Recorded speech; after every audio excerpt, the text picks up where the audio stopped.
Hi, today we're going to take a look at the Core i7 Surface Pro 4 and compare it to the i5. And we're using Surface Book to do this, but the Core i5 on the Surface Book is the exact same processor and a very similar chassis to the Surface Pro 4 i5, so we can use it to compare the Intel Graphics 520 to the Intel Graphics 540 with Iris on the Surface Pro 4 i7 here. So we're going to go ahead and load up a game. Load up Portal. We're going to run this at 1920 by 1080 at 2x anti-aliasing and 16x anisotropic filtering. And we'll take a look and see the difference in these two. Got our frame rate counter on both of those. Hopefully you can see that okay there.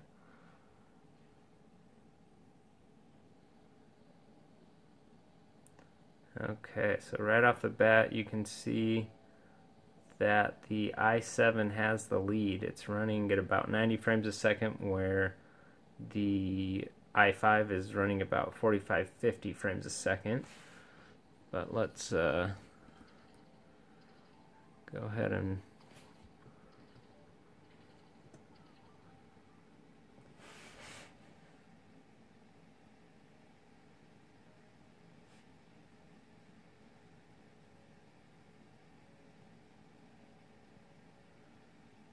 you can see here we're now really slowing down on the i5 versus the i7. Wow, that is actually doing much better on the i7 versus that i5 there. So that's pretty neat.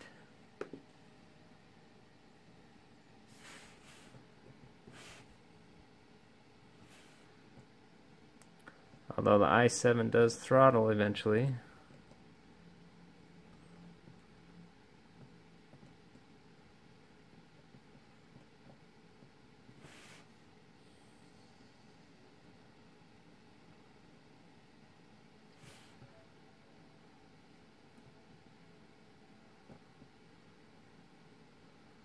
And once it starts to throttle there, the advantage that the i7 had is diminished, but it still runs a good 30% better. So that is Portal there for you. Let's jump into another game. Okay, we're taking a look at Hitman Absolution. We're running at 1080p, medium settings.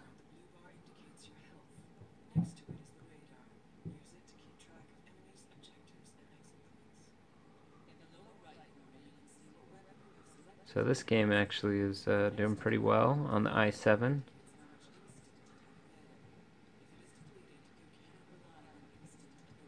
It's noticeably smoother.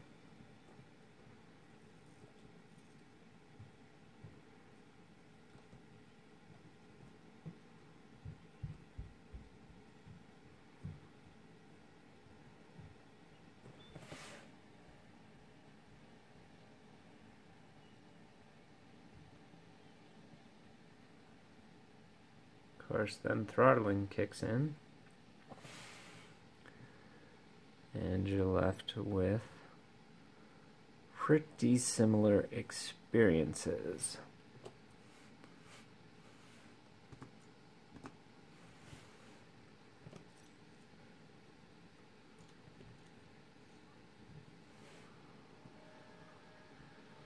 However, the i7 still does edge out by quite a bit the Core i5. So that is the good thing. The bad thing is it's totally gimped from what it possibly could be doing.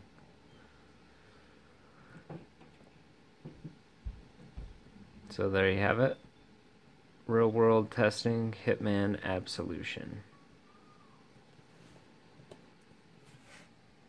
Let's take a look at Tomb Raider.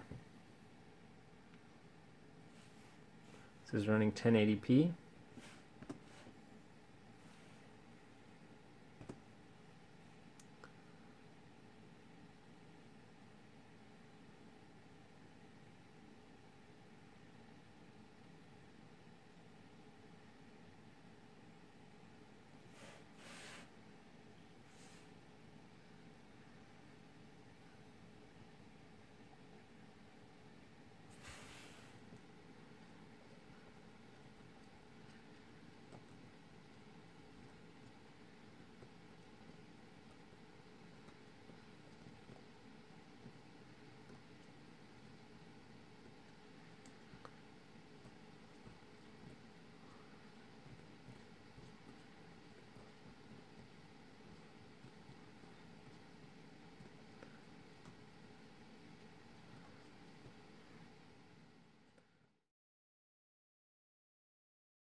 Yeah, once they both kind of heated up, well, not even heated up, but had their power limit throttling challenged.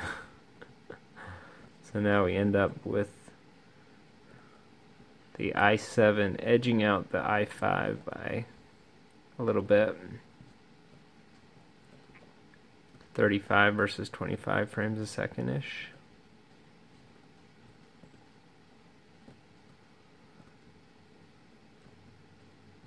Keep in mind this is without any undervolting on either processors. This is purely stock. So you can alleviate and increase performance using undervolting methods. But in general, this particular game seems to be more forgiving, or less forgiving on throttling. So there you have it, Tomb Raider, i5 versus i7. Okay, we're now looking at Just Cause, and they're both running at 1080p. Let's see how they compare.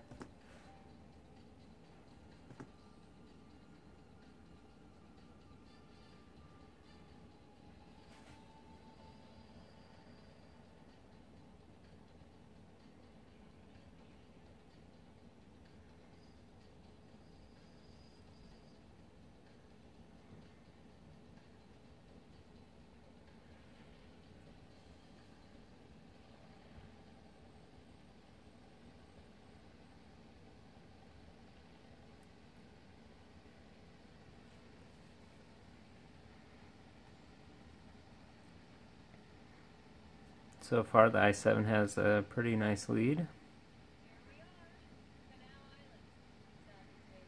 fact, it looks pretty smooth compared to the choppiness that's going over there on the i5.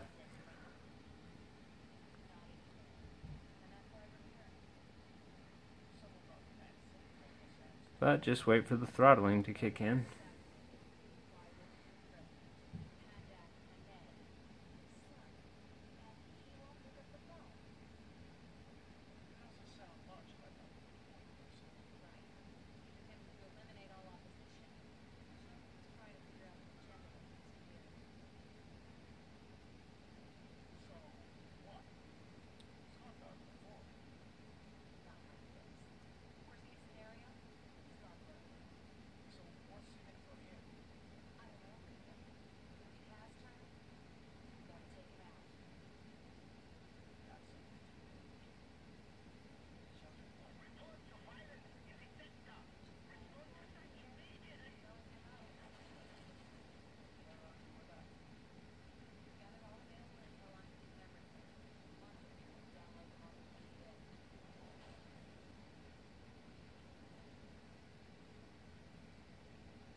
So the i7 has the lead in this one, but really not by much on this particular game.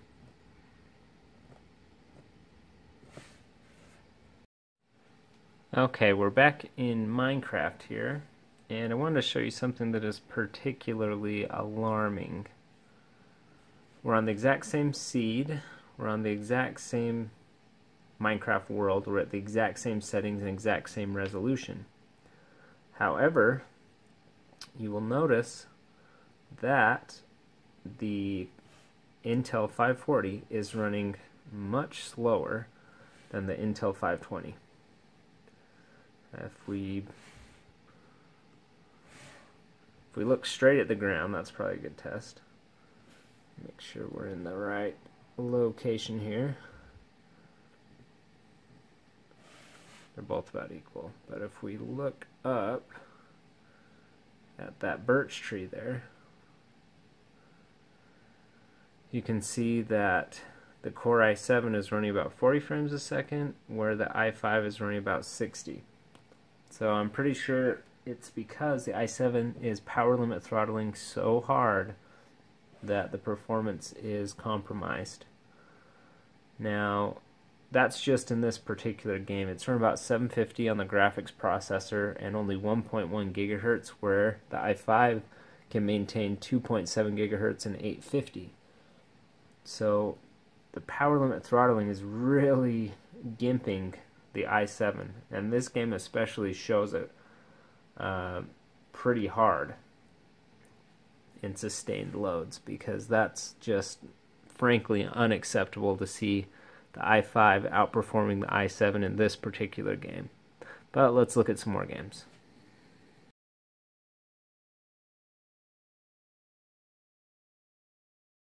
Okay, we've now undervolted and seeing if that makes any difference on how far this throttles. Once again, 1080p.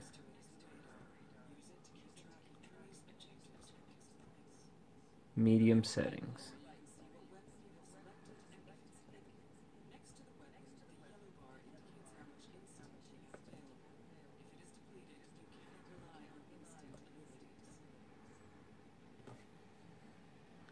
Once again, the i7's doing really well at the beginning, but we'll see once the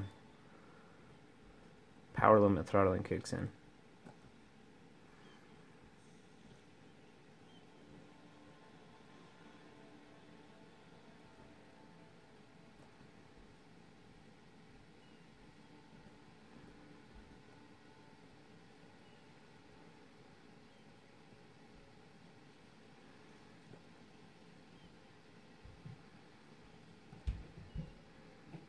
And there it goes.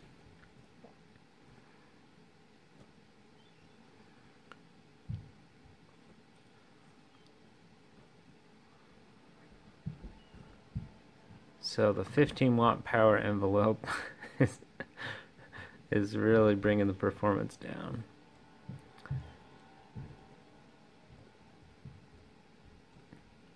But still, the i7 does beat the i5.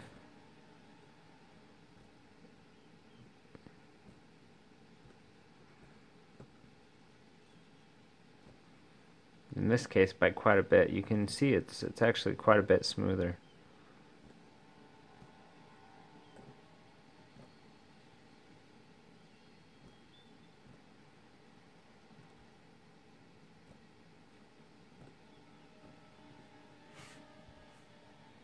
Okay, let's try out Minecraft Undervolted.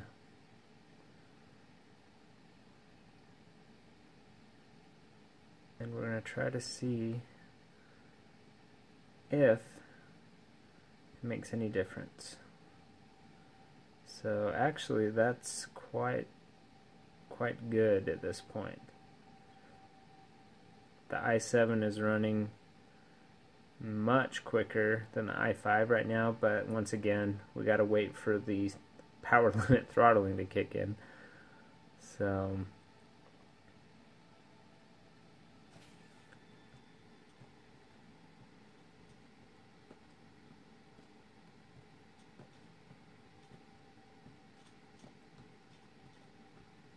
But right now, initially the i7 does much better, but then boom, here we go. We're throttling. It almost like throttles hard initially, and then it kind of lets up a little bit. But you can see right now, it's not looking that great in particularly Minecraft. Minecraft's probably the only game that we've seen this happen where the i7 actually performs worse than the i5. This is actually undervolted to 90 millivolts below what it should be on both graphic and CPU, and it still is behind the i5.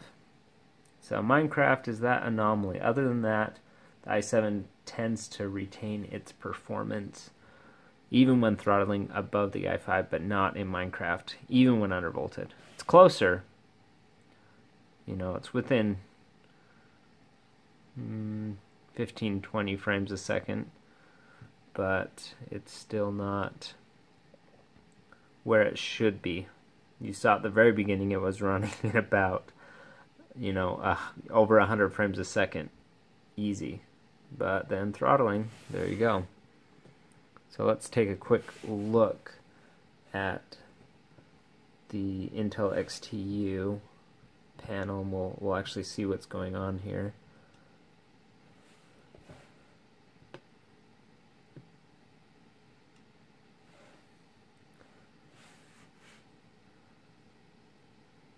So yeah, core frequencies at 1.5 and the processor graphics is 850.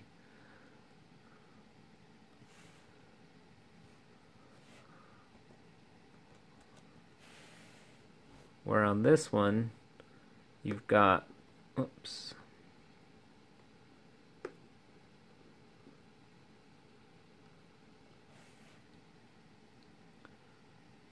the core frequency all the way at 2.82, and the processor graphics are at bumping up to 1,000 occasionally. So that's really hurting it.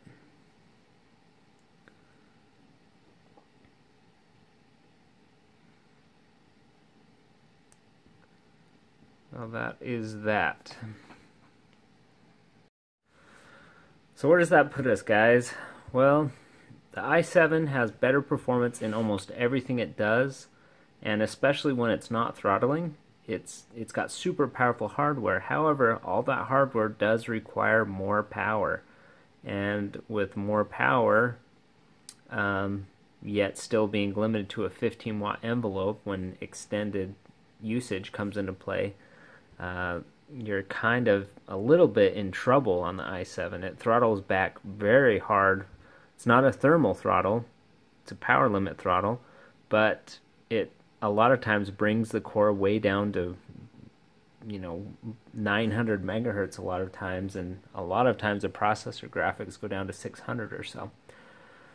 And while it is lower clock speeds, it does still beat out the i5 in most games, hands down. It seems to beat it out even when it's throttling super high. So it is much better for gaming.